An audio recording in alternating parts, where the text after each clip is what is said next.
Magandang araw po muli sa inyong lahat. Magandang araw po, Father. Meron pong isang linya si John Lennon na paborito ko po. Ang sabi po niya, everything will be okay in the end. If it's not okay, then it is not the end. Kumusta na po ang ending ng taon niyo? Masaya ba? Maayos ba? Payapa ba? Kung maganda ang nangyayari sa buhay mo ngayon, magpasalamat ka sa Diyos. Matuwa ka. Minsan meron kasing tao, may pera na siya, maayos naman ang kalusugan niya, masaya naman sila sa pamilya, pero depressed pa rin siya. Kasi isang katotohanan po ng buhay natin yan. Di po ba? Sometimes we make our own problems. We create our own sadness. We start our own stress. Amen? Mga kapatid, bago mo sisihin yung ibang tao, tingnan mo muna yung sarili mo. Baka ikaw lang talaga ang gumagawa ng sariling problema mo. Amen? Dahil sa pag-iisip mo, dahil sa pag-uugali mo. Amen? Mga kapatid, bago man matapos ang taon, focus on your blessings, not on your burdens. Before the end of the year, ask what helped you. Do not look at what hurts you. Please see the Lord moving in your life. Do not look at your loads. Pero kung hindi ka naman okay ngayon sa iyong buhay, kung pagod ka, kung mabigat ang iyong loob, kung puno ka pa rin ng problema at pagsubok, kapatid, huwag ka malulungkot. Bakit? Kasi ibig sabihin, hindi pa yan ang ending ng buhay mo. Kung ang taon mo natatapos sa luha, sa sakit, sa bigat ng loob, hindi ibig sabihin yan ang katapusan ng kwento mo. Dahil ang katapusan ng kwento natin nagtatapos sa Diyos. Ang ganda nga po ng paalaala ng sulat ni San Juan. Sabi niya, mga kapatid, katapusan na. Pero kahit na may katapusan, Saint John is reminding us that you have the anointing that comes from the Holy One of God. Ibig sabihin, pinili ka ng Diyos, mahal ka ng Diyos, at pinapalakas ka palagi ng may kapal. Kaya bakit ka matatakot? Bakit ka manghihina? Ang pinapahayag pa nga ng ating mabuting balita ngayon. Ang salita daw ng Diyos, nagkatawang tao at nabuhay siya kasama natin. Ibig sabihin, hindi tayo iniwan ng Diyos. Hindi tayo kinalimutan ng Diyos. Hindi niya tayo pinapabaya. Amen? Kung sa umpisa, nandiyan ang Diyos. Ang mabuting balita, hanggang sa dulo, nandun siya. Because Christ is our beginning and Christ will also be our end. Kaya, kahit na balabaluktot ang iyong buhay, itutuwid niya yan dahil nandyan siya, kasama mo siya. Pero bago man po magtapos ang ating taon, isang mahalagang tanong, anong kailangan mong bitawan ngayon? What do you need to let go now at the end of the year? Because my dear friends, remember this, you cannot grow unless you let go. Pansinin niyo po, ang taon pong ito, tinatawag nilang the year of the snake. At ano po ang katangian ng ahas? Diba, naglalagas yan ng lumang balat. Kapag ang ahas, hindi niya inalis yung luma niyang balat, anong ibig sabihin? Malapit ang mamatay, di po ba? Ang ahas na naglalagas ng balat, ibig sabihin, buhay pa, yan ay lumalaki, umuusad, nagbabago. Baka kaya hindi ka umaasenso sa buhay mo. Baka kaya hindi gumagaan ang pakiramdam mo. Baka kaya hindi umaayos ang direksyon ng buhay mo. Dahil meron ka pa rin ayaw baguhin at bitawan sa iyong buhay. Di po ba? May 5 bagay po na dapat nating bitawan bago ang bagong taon para naman magbago, gumanda ang buhay mo.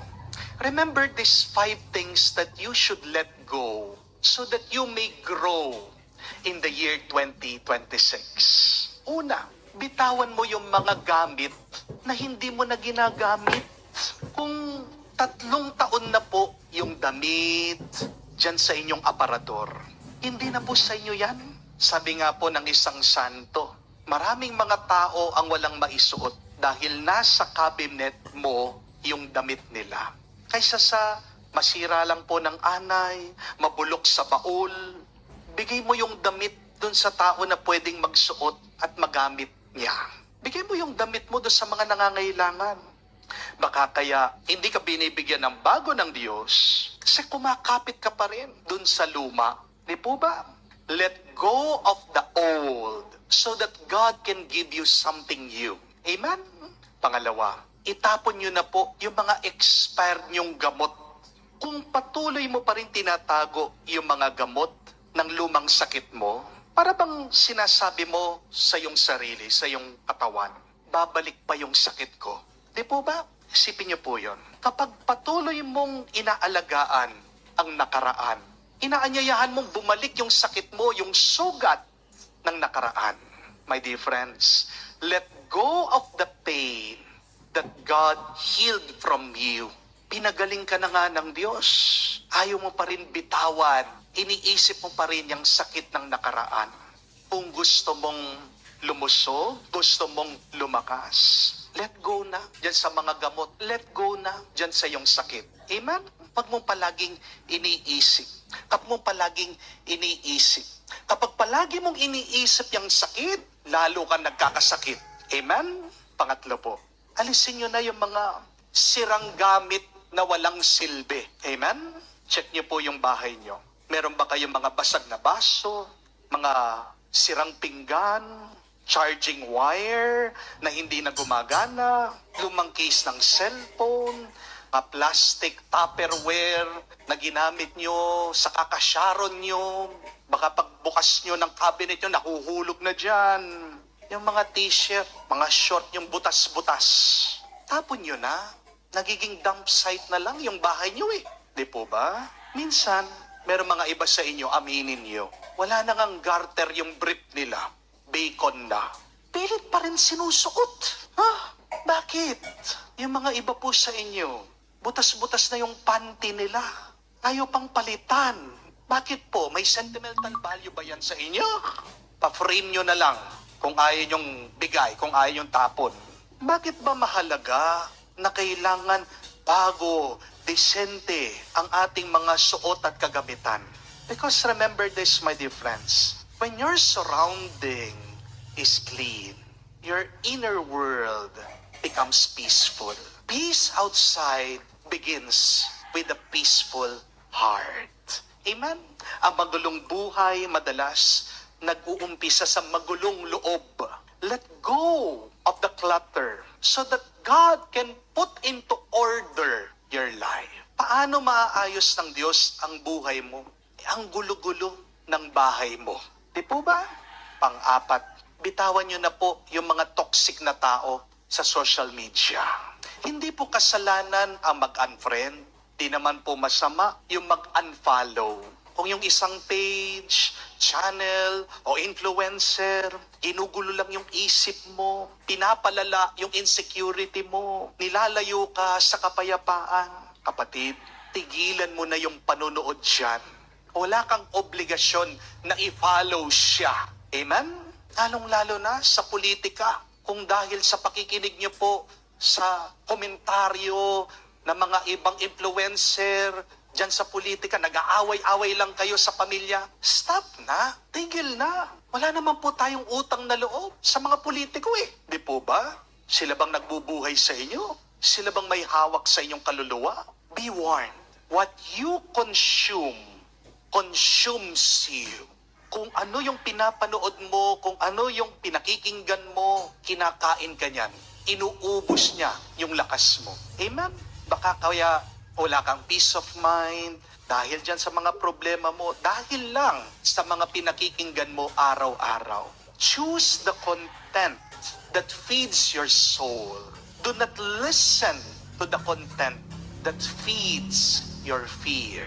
Panglima po, kahuli-hulihan. Bitawan nyo na po yung mga galit, sama ng loob, yung mga sumpang kinikimkim nyo yan sa inyong puso at loob. Meron pong isang pare, ang malungkot na kwento, pinagbabato po siya sa kanyang parokya dahil nagalit po yung mga parokyanos sa kanya. Dami ginawa ng pare, kinuha po niya yung mga bato na pinambato po nila sa kanya. Nilagay doon sa paso, sinemento niya ito. Araw-araw, tong pare, tinitignan niya yung batong yon. Araw-araw, iniisip niya, ito yung sakit na binigay nila sa akin. Lumipas po ang panahon, alam niyo nangyari, yung pare po, nanghina, nagkasakit. Pero yung mga nambato, yung mga pamilya nila, nagkasakit din. Nagkaroon po ng kanser, yung iba, isa-isa, namatay. Ito po mga anak, yung mga kamag-anak na nambato sa pare, na konsensya, nakipag-usap, nakikipagkasundo, hanggang nagkaroon po sila ng isang reconciliation mass. Dumating po yung pare, humingi po ng tawad, ang mga parokyanos, nagkaayos po sila. At alam niyo kung ano nangyari? Meron pong isang himala na naranasan ng lahat. Gumaan yung loob nila. Gumaling yung mga may sakit. Naalis yung sumpa. Hindi tayo dinudurog ng problema. Ang talagang problema, dinudurog tayo ng bigat nung ayaw nating bitawan. Di po ba? Mga kapatid, sana wag mong hayaan magbago ang kalendaryo at nandun pa rin yung lumang galit mo sa puso mo.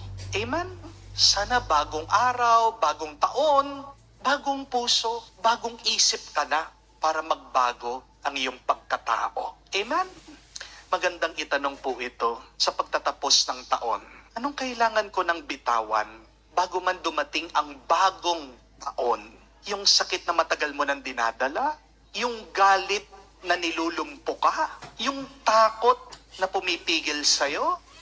Because, remember again, if you do not let go, you will never grow. Hold on, not to pain, not to anger, not on your regrets, but hold on to God's grace. Amen?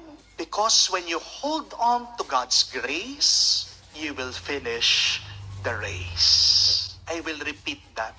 Remember that. This coming year, hold on to grace so that you will finish the race. Kung hindi ka nakakapit sa grasya, hindi mo matatapos ang karera. Amen? At kung hindi pa okay ang buhay mo ngayon, sana wag kang bibitiw sa Diyos. Kasi hindi pa yan ang ending. Always remember, God is not done in writing your story. God is creating a very beautiful story for you. Participate. Mag-cooperate ka naman. Tinutulungan ka naman ng Diyos. Tulungan mo naman ang Diyos. Tulungan mo naman ang sarili mo. Amen? Ano yung kasabihan? God helps those who help themselves. Amen? Mahirap pong tulungan yung taong ayaw magpatulong. Di po ba? Tandaan, nililigtas ka ng Diyos. Kaya sana naman, lumaban ka rin. Tandaan niyo po, niligtas na tayo ng Diyos. Kaya sana, paglaban mo yung grasya na pinagkaloob niya sa iyo. Para hindi ito masayang, para ito ay manatili, at para ang pagbabasbas na tinanggap mo, maging pagbabasbas at regalo din para sa ibang tao. Magdasal po tayo mga kapatid na bago